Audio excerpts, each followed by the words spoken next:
কি ব্যাপার, অনেক দিন পর, তাই তো? ঠিক ধরেছো, অনেক দিন পর কিন্তু আবার একটা নতুন ভিডিও।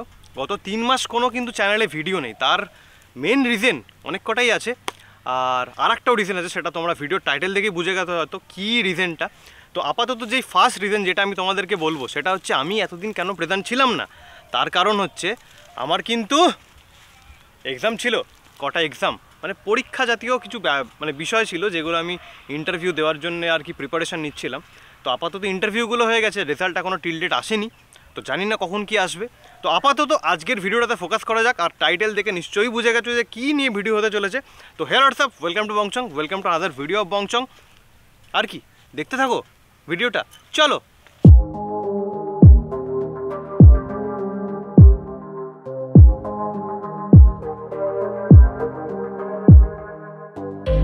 তো দেখো, এইবার যেই বিষয়টা সেটা হচ্ছে কেন হন্ডা এক্স ব্লেড বন্ধ হয়ে গেল কিংবা ডিসকন্টিনিউড হয়ে গেল। তো সেটার রিজন কিন্তু অলরেডি তোমরা হয়তো জেনে গেছো। অনেক কিন্তু পোস্ট তোমরা ইউটিউব কমিউনিটিতে পেয়েছো, আবার ইউটিউব চ্যানেলের বিভিন্ন জায়গাতে পেয়েছো, ফেসবুকেও পেয়েছো। কিন্তু সর্বশ্রেষ্ঠ কারণটা কিন্তু ইন ডিটেলড আমি বলবো যে কেন হন্ডা এক্স ব্লেড ডিসকন্টিনিউড হলো মার্কেট থেকে, মানে ইন্ডিয়ান মার্কেট থেকে কেন হন্ডা এক্স ব্লেড চলে গেল ফাইনালি। তো সর্বপ্রথম রিজন সেটা হচ্ছে কি, সেলস। এই যে গাড়িটা আমার, যে হন্ডা এক্স ব্লেড যেটাকে তোমরা রেড রনিন নামে চেনো, সেটা কিন্তু আপাতত ইন্ডিয়ান মার্কেটে এখন আর পাওয়া যাচ্ছে না কিংবা এর ম্যানুফ্যাকচারিং হচ্ছে না। তার সর্বশ্রেষ্ঠ কারণ হচ্ছে কি, আমাদের যে ইন্ডিয়ান টু হুইলার মার্কেট সেটা কিন্তু ভালো একটা গুড সোর্স অফ ইনকাম বানিয়েছিল আমাদের এই এক্স ব্লেডটা বানিয়ে। আর হন্ডা কোম্পানি হচ্ছে একটা জাপানিজ ব্র্যান্ড, তো সেখান থেকে কিন্তু আমরা অনেক কটাই গাড়ি পাই। আর এই গাড়িটা কিন্তু 160 সেগমেন্টের মধ্যে 2 ভালভ ইঞ্জিনের মধ্যে একটা কিন্তু দুর্দান্ত পারফরমেন্সওয়ালা বাইক, কিন্তু তাও যে কেন বন্ধ হলো সেটা কিন্তু সবার মনে প্রশ্ন।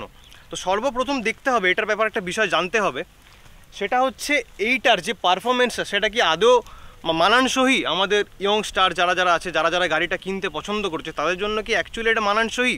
তো কথাটা হচ্ছে একদিক থেকে হ্যাঁ, আবার একদিক থেকে না।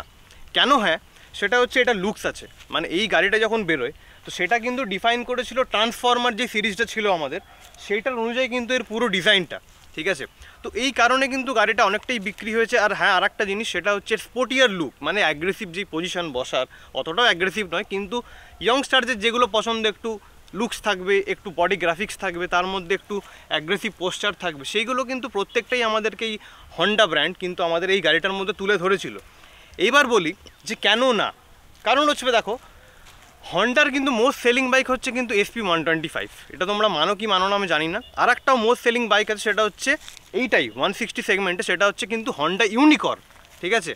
তো আর একটা গাড়ি যেটা কিন্তু অনেকটাই বিক্রি হয়েছে সেটা হচ্ছে কি আমাদের হর্নেট 160R।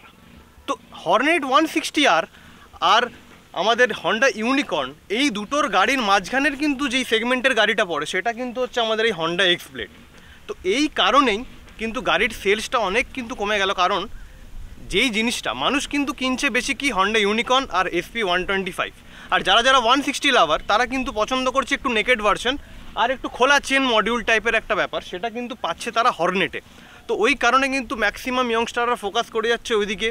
আবার কেউ যারা একটু মানে বয়স্ক বৃদ্ধ তারা কিন্তু আবার পছন্দ করছে ইউনিকর্নটা, যেহেতু কমিউটার সেগমেন্টে খুব সুন্দর একটা গাড়ি। তো ওই কারণে কিন্তু অনেক মানুষ শিফট করে যাচ্ছে। তো এই গাড়িটার দিকে কিন্তু আস্তে আস্তে মানুষের যে ভালোবাসা সেটা কিন্তু আস্তে আস্তে কম হচ্ছে, আর তার কারণে কিন্তু সেলস অনেকটাই কিন্তু পড়ে যাচ্ছে কিংবা কমে যাচ্ছে, ঠিক আছে। একটু কাছে আয়, একটু ইন্ট্রোডিউস করিয়ে দিই। আমার এই হন্ডা এক্স ব্লেডটা আপাতত আমি যবে কিনেছিলাম তখন ডেট ছিল হচ্ছে 2022-এর 12ই জুন কিন্তু আমি গাড়িটা ঘরে আনি, আমার মায়ের পছন্দে কিন্তু আমি গাড়িটা কিনে আনি, ঠিক আছে। তো তখন বেশ কন্ডিশন কিন্তু খুব ভালো ছিল। আর আপাতত 2024-এর এখন এপ্রিল মাস চলছে, এখনও কিন্তু কন্ডিশন 160 সেগমেন্টের অনুযায়ী কিন্তু খুব সুন্দর আছে। আমি বলবো না যে এখনও অবধি সুন্দর নেই, সেই জিনিসটা বলবো না, কিন্তু হ্যাঁ অনেক কিছু প্রবলেম আসছে। গত 15,000 কিলোমিটার ড্রাইভ করার পর কিন্তু অনেক নানান রকমের প্রবলেম ফেস করছে এই গাড়িটা, আর আমিও তার সাথে কিন্তু ভুক্তভোগী হচ্ছি, ঠিক আছে। তো সর্বপ্রথম আমি যেটা বলবো, যেহেতু 2 ভালভ ইঞ্জিন, তো ওই কারণে কিন্তু 4 ভালভের মতন যে পারফরমেন্স 160 সেগমেন্টের যেই আদার গাড়িগুলো আছে মানে N160, তো সেটাও ধরো তোমার 2 ভালভের মধ্যেই পড়ছে। আর একটা যদি বলতে চাও তাহলে আমি 164Vর কথা বলতে চাই, যেটা টিভিএস কোম্পানি বার করেছে, সেটাতে কিন্তু 4 ভালভ থাকার কারণে কিন্তু গাড়ির পারফরমেন্সটা কিন্তু হাইওয়েতে অনেকটাই বেড়ে যায়। এই গাড়িটা যেমন সিটি ট্রাফিকের জন্য একদম পারফেক্ট, ওই গাড়িটা মানে 164V সেটা কিন্তু আবার অনেকটাই পারদর্শী হচ্ছে হাইওয়েতে রাইড করার জন্য।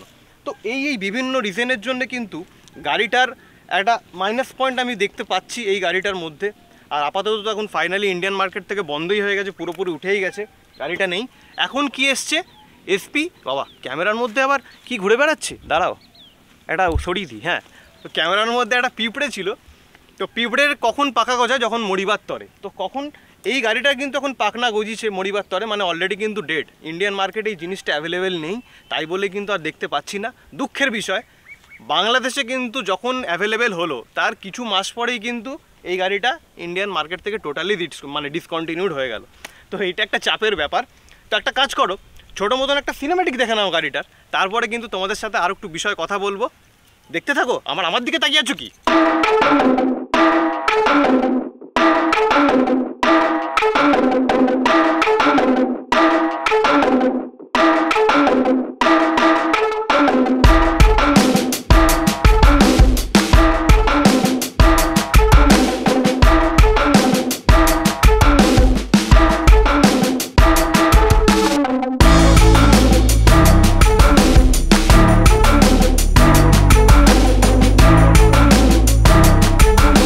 সিনেম্যাটিকটা দেখলে কেমন লাগলো নিশ্চয়ই কমেন্ট করে জানাবে। আর কাদের কাছে আমার মতন এই হন্ডা এক্সব্লেডটা আছে সেটাও কিন্তু কমেন্ট করে জানাবে। আর ভিডিওটা কোথা থেকে দেখছো সেটাও জানিও, নাহলে কিন্তু ভালো হবে না বলে দিচ্ছি। তো চলো, এইবার যেটা ভিডিও শেষ পর্যায়ে পৌঁছে গেছে আর কি, তাই একটু ইয়ার্কি মেরে দিলাম তোমাদের সাথে, কারণ অনেক দিন তো দেখা হয়নি। মানে ইউটিউব ফ্যামিলি হয়তো আমাকে ভুলেই গেছে, আমাকে মনেই রাখেনি। আর ক্যামেরার পিছনে কিন্তু একজন আছে আজকে, তার নাম হচ্ছে ঋষি, যে আমার সাথে পুজোর সময় ব্লগে ছিল, এখনও কিন্তু স্টিল নাও আছে। মানে মানুষ সর্বদা সত্য হয়, বন্ধুত্ব কিন্তু সর্বদা সত্য হয়। আর এই পিছনে যে মানুষটা ক্যামেরার পিছনে দাঁড়িয়ে, সে কিন্তু অবভিয়াসলি প্রত্যেক দিনের মতন আজকেও কিন্তু সততা নিয়েই কিন্তু বেরিয়েছে আমার সাথে।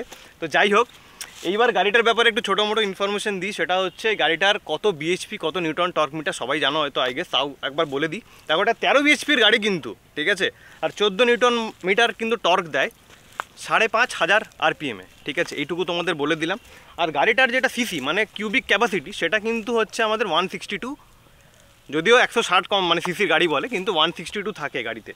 তো এইবার বলি যে ডিসকন্টিনিউড হয়েছে, তো এটা কি ভালো হয়েছে না খুব খারাপের দিক থেকে একটা বিষয় আর কি। তো দেখো, একদিক থেকে দেখতে গেলে কিন্তু ভালো হয়েছে, কারণ গাড়িটা ডিসকন্টিনিউড হয়ে যাওয়ার ক্ষেত্রে এই গাড়িটা কিন্তু অনেক মানুষের কাছে আছে, আর অনেক মানুষের কাছে কিন্তু একটা ভিনটেজ বাইক হয়ে গেল অলরেডি।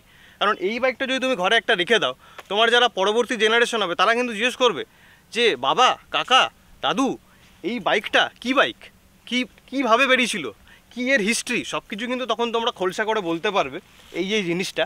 আর একটা দুঃখের বিষয় যে 160 সেগমেন্টে কিন্তু মার্কেটে এখন অনেক কটাই বাইক আছে।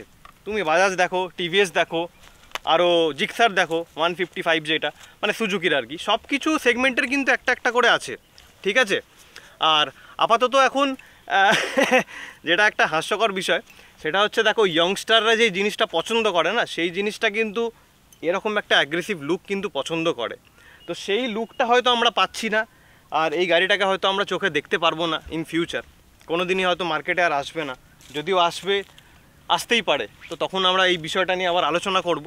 তো আপাতত ভিডিওটা এইটুকুর জন্য। আর পিছন থেকে ঋষি কিছু বলছিল, আগে বল কি বলছিলিস?